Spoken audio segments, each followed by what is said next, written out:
Well, hello and welcome to the My Bike Motorcycle Insurance Australian Superbike Championship presented by Motul. My name's Tom Reynolds. I'm the media manager for the series. I'm joined today by our first special guest from BMW Alliance Racing, Lachlan Epis. Welcome. Thank you very much for having me. Glad to be first. That's always the goal. So even in the podcast, that's a good thing. Yeah, races are races.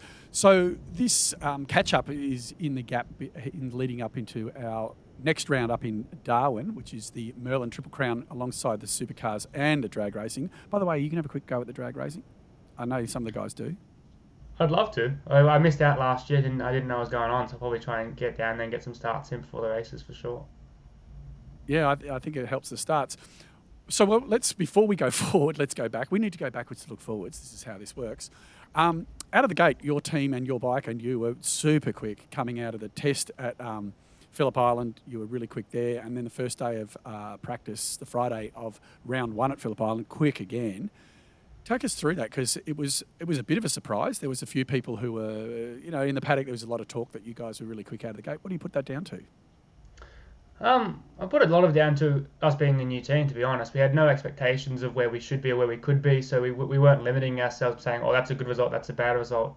We had no marker yet, and we worked really well. I'd already known the bike from riding it last year. I knew all the guys that I was working with, and the experts that we couldn't find in Australia, we flew in internationally. So, we built this team to be capable of being at the front. We showed that it could be during pre-season. And the bike was just working well, the team was working well, and I was working well. So our pre-season was phenomenal for sure. Now, unfortunately, it sort of fell apart a bit with the pair of DNFs out of the gate, and almost, with our season not being that long, it must have been a bit disheartening on that Sunday night to be heading back home, knowing that there are no points in the bag and so much promise had fallen away so severely. Yeah, but, it was tough. You spend the January, February months going, okay, we can be right there, we can be at the front, and then you make it. I made a silly mistake in qualifying at Phillip Island, and I broke a $2 part that just caused us all kinds of mayhem on Sunday. So, it was my fault. Silly mistake, just cost us so much. And like you said, it's such a short championship. 2 DNFs straight out of the box, and we ended up having 4. It's definitely wasn't the best feeling in the world, that's for sure. Yeah, well, I mean, look, the reigning champion, Wayne Maxwell, left himself with it all to do in the same circumstance where he was quick, and then threw it away into race one. And, here we are coming into round 4, and he's still trying to play catch-ups to contest for the season. Now, for you, it does change the landscape, as you noted, with the number of DNFs, the championship is off the table, but the opportunity to play a role and still get well involved and maybe even run interference on the championship in terms of trying to get up there for some podiums and some wins. We've seen the bike is capable. The BMW is definitely quick enough to be there. The rest of the season, let's talk about it. Coming into Darwin, do you feel the bike's got something to show up there, or is that a circuit that might suit you as well? Yeah, look, I'm really looking forward to getting up to Darwin. We kind of had a misstep at the start of the year, and like you said, there's no championship for us to worry about now. We can go for personal glory and go all out for the rest of the year. So I'm looking forward to Darwin. It's a track that I really enjoy. It's where the BMW's been strong in the past. So I see no reason why we can't be strong. We're gonna knuckle down and keep working, but the goal is absolutely to run interference and get up there at the front and being a bit of a nuisance to everyone else.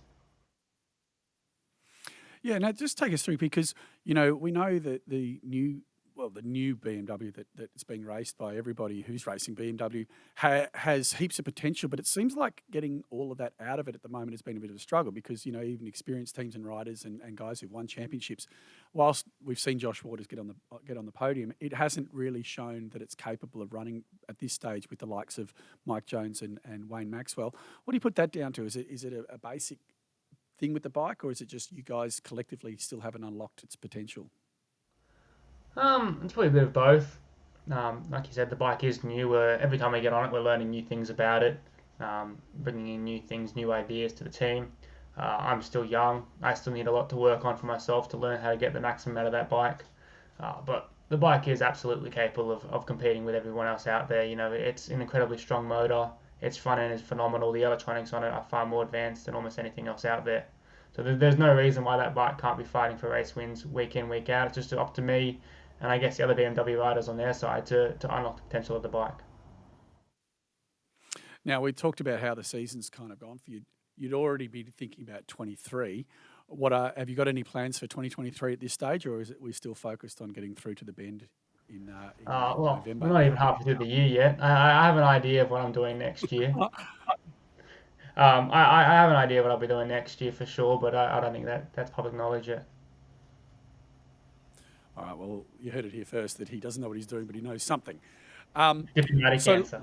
I just want to, yeah, now in these longer breaks, what do you do to maintain both the fitness for the bike and also a bit of, actual bike fitness itself? Do you get out for some training sessions at a circuit, or is it all about the off-bike training at the minute? Yeah, well, on a usual break like this, I actually go out to the go-kart track out at Picton, about an hour away from where I live, and I'll go out with Ben Baker, one of my mates, one of my riders, and we'll just roll around on little 300s and 400s a couple of times a week. This time round, I've actually just had surgery on my forearms for arm pump, so the last few weeks have been Yep. rest and recovery. I just got clearance to start riding, so I'll be back on a bike and working through that in the coming weeks. I'd like to zero in on that. So arm pump, for those who don't know, is basically the effect of holding the motorcycle. And as we know, a superbike is actually, in some ways, harder to wrestle around than just about any because it's heavy and powerful. How did that manifest itself when you began getting arm pump? What effect was that having on you? Um, well, for me, it was almost a numbness feeling. My arms were not in pain, like I was having pain to the point where then the arm would go numb and I'd have no feeling, no control, no strength. And it was almost quite scary. You're riding almost as a passenger, just riding on instinct, not really being able to tell what your arms were doing. Something it's been on and off for the last 4 or 5 years, and I just went, enough's enough.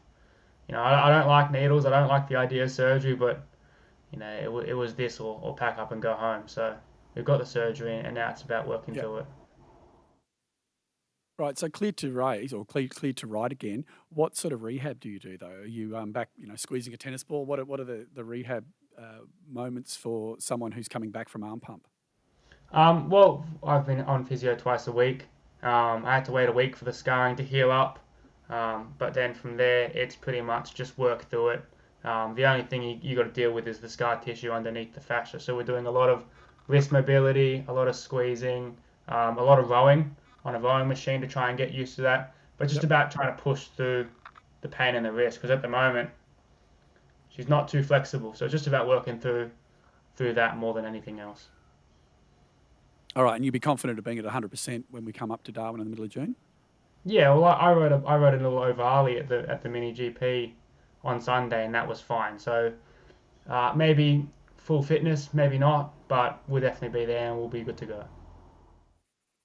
I think plenty of riders by this stage of the year are still riding on partial fitness. It really becomes a bit of a survival thing, doesn't it?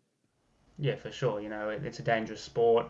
We're doing over 300 kilometers an hour. There are always injuries that you're carrying. You're never at 100%, and it's about managing that and dealing with the pain that you're in. All right. Well, we'll try not to focus on the pain too much. We will wish you well for the forthcoming round of Australian Superbikes up in Darwin for the Merlin Triple Crown, which is a terrific weekend. I know you like the circuit, but it's a pretty great event too, isn't it? Yeah, it's an awesome event. It's our biggest fan event of the year. We have so much that we get to do.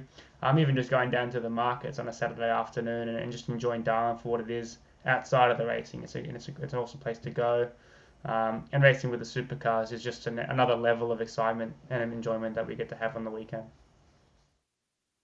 Yeah, it is. I'm absolutely pumped about it. For me, as the media manager, I've only got one category to manage this year at this event, which is always makes life a little bit easier. I've just got to handle the big boys themselves, but everything else about it is, it is. It's a great fun weekend.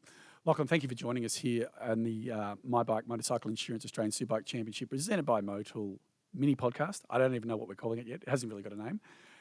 And we'll look forward to catching you in Darwin. Always, thank you very much for having me.